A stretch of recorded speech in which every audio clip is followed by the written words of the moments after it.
Land, sand, mining, liquor ఈ పదాలు అప్పట్లో పెద్ద వివాదాలకే దారితీశాయి. నాటి బీఆర్ఎస్ ప్రభుత్వంలో ఈ డైలాగ్స్ తోనే అధికార పార్టీ నేతలను ఏకిపారేశారు కాంగ్రెస్ నేతలు. సీన్ కట్ చేస్తే సరిగ్గా ఆ దందాలే ఇప్పుడు అధికార పార్టీని బద్నం చేస్తున్నాయి. తెలుగు రాష్ట్రాల సరిహద్దుల్లో ఉన్న ఆ సెగ్మెంట్ లో విచ్చలవిడి అక్రమ దందాలు ఓ ఎమ్మెల్యే, ఎంపీకి కంటి మీద కునుకు లేకుండా చేస్తున్నాయి. అనుచరులే షాడోలుగా వ్యవహరిస్తూ నేతల ఇమేజ్ డ్యామేజ్ చేస్తున్నారన్న ఆరోపణలు హాట్ టాపిక్ గా మారాయి. ఇంతకీ ఏంటా సెగ్మెంట్? అనుచరుల ఆగడాలతో తలపట్టుకుంటున్న ఆ నేతలెవరు?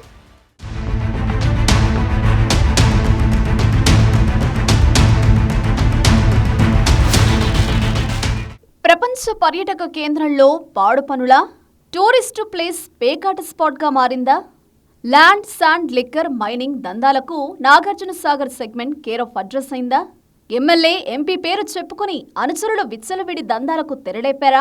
దీపం ఉండగానే ఇల్లు చక్కబెట్టుకోవాలనే ఫిలాసఫీని అధికార పార్టీ నేతలు గట్టిగా ఫాలో అవుతున్నారా? అధికారులకు తెలిసే ఈ అక్రమ దందాలు జరుగుతున్నాయా? అక్రమ దందాల వ్యవహారం అగ్రనేతల ఇమేజ్ ని డ్యామేజ్ చేస్తుందా?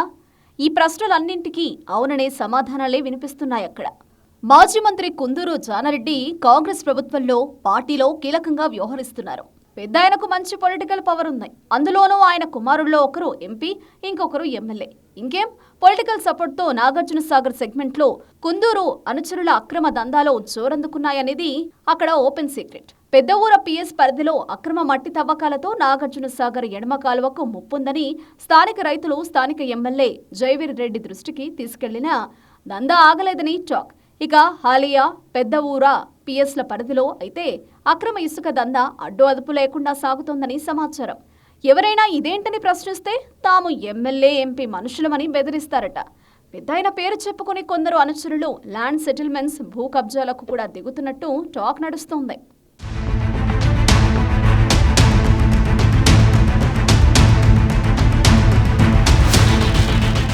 నాగార్జున సాగర్ సెగ్మెంట్ లో ఎమ్మెల్యే జయవీర్ రెడ్డి అనుచరుడు షాడో ఎమ్మెల్యేగా వ్యవహరిస్తున్న విషయం అక్కడ ఓపెన్ సీక్రెట్. ఆయన అనుచరుడు రాజా ప్రసాద్ కు లిక్కర్ డాన్ గా ఎప్పటినుంచో పేరుంది.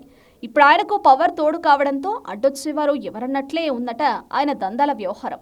ఎమ్మెల్యే అనుచరుడు రాజా ప్రసాద్ నాగార్జున సాగర్ సెగ్మెంట్ లో లిక్కర్ మాఫియా నడుపుతున్నట్టు అక్కడ ఎవరిని అడిగినా చెబుతారు.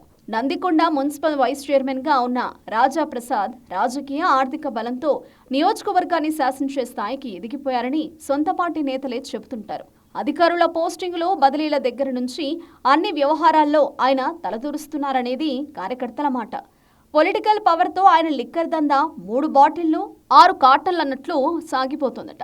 తెలంగాణ రాష్ట్రంలో ఎక్కడా లేని విధంగా ఒక్క సాగర్ సెగ్మెంట్లోనే లిక్కర్ రేట్లు అమాంతం పెంచేశారట. బెల్ట్ షాపులకు ఫుల్ బాటిల్ 40 రూపాయలు, క్వార్టర్ 10 రూపాయలు పెంచి సొమ్ము చేసుకుంటున్నారనేది కూడా అక్కడ బహిరంగ రహస్యమే. రాజాప్రసాద్ ఆదేశాలతో వైన్స్ షాపులపై ఎక్సైజ్ అధికారులు దాడులు చేస్తారనే విషయం కూడా సాగర్లో అందరికీ తెలిసిందే.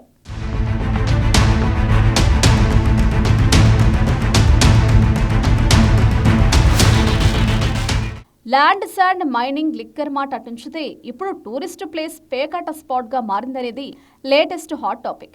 తెలుగు రాష్ట్రాల సరిహద్దుల్లో ఉన్న నాగార్జున సాగర్లో పేకాట దందా మామూలుగా నడవడం లేదట. స్థానికులు, స్థానిక రాజకీయ నేతలతో పాటు సరిహద్దు ప్రాంతమైన పల్నాడు జిల్లా మాచర్ల, కారంపొడి నుంచి రోజు పెద్ద ఎత్తున పేకాట ఆడేందుకు సాగర్కు వస్తున్నారట. సాగర్లో పేరున్న బడా హోటళ్లని స్థావరంగా చేసుకుంటూ పొలిటికల్ పవర్తో ఏ అడ్డంకి లేకుండా చూసుకుంటున్నారట. ఇదంతా స్థానిక పోలీసుల కనుసన్నలోనే జరుగుతోందని ఆరోపణలు వస్తున్నాయి. సాగర్ స్థావరంగా రోజు లక్షల్లో చేతులు మారుతున్నట్టు సమాచారం. నల్గొండ జిల్లా ఎస్పీ శరత్ చంద్ర పవార్ ఇల్లీగల్ దందాలపై ఉక్కుపాదం మోపుతున్నా బాస్ కు తెలియకుండా లోకల్ పోలీసులు సీక్రెట్ గా వ్యవహారం నడిపిస్తున్నట్టు టాక్. ఇటీవల పోలీస్ బాస్ కు ఈ పేకాట వ్యవహారం తెలియడంతో పేకాట రాయుళ్ల తాట వలిచారట. పట్టుబడ్డ పేకాట రాయుళ్లలో అధికార పార్టీ కౌన్సిలర్లు కూడా ఉన్నట్లు సమాచారం. ప్రస్తుతం సాగర్ వేదికగా జరిగిన పేకాట వ్యవహారంపై డీజీ లెవెల్లో రహస్యంగా విచారణ జరుగుతున్నట్టు తెలిసిందే. మొత్తానికి ప్రపంచ పర్యాటక కేంద్రంగా గుర్తింపు పొందిన నాగార్జున సాగర్ ప్రాంతం అక్రమ దందాలకు వేదికగా మారిందని స్థానికులు ఆవేదన చెందుతున్నారు. ఇదంతా రాజకీయ అండతోనే జరుగుతుందనే అనుమానాలు అందరికీ వస్తున్నాయి. ఇల్లీగల్ యాక్టివిటీస్ పై స్థానిక ఎమ్మెల్యే, ఎంపీ సీరియస్ గా ఫోకస్ పెట్టాలని కోరుతున్నారు స్థానిక ప్రజలు, సీనియర్ కార్యకర్తలు. లేదంటే కుందూరు కుటుంబ ఇమేజ్ డ్యామేజ్ అయ్యేలా ఉందని చెబుతున్నారు. మరి ఇప్పటికైనా అనుచరులను కంట్రోల్లో పెడతారో ఇలానే కాపాడుకుంటూ వస్తారో చూడాలి.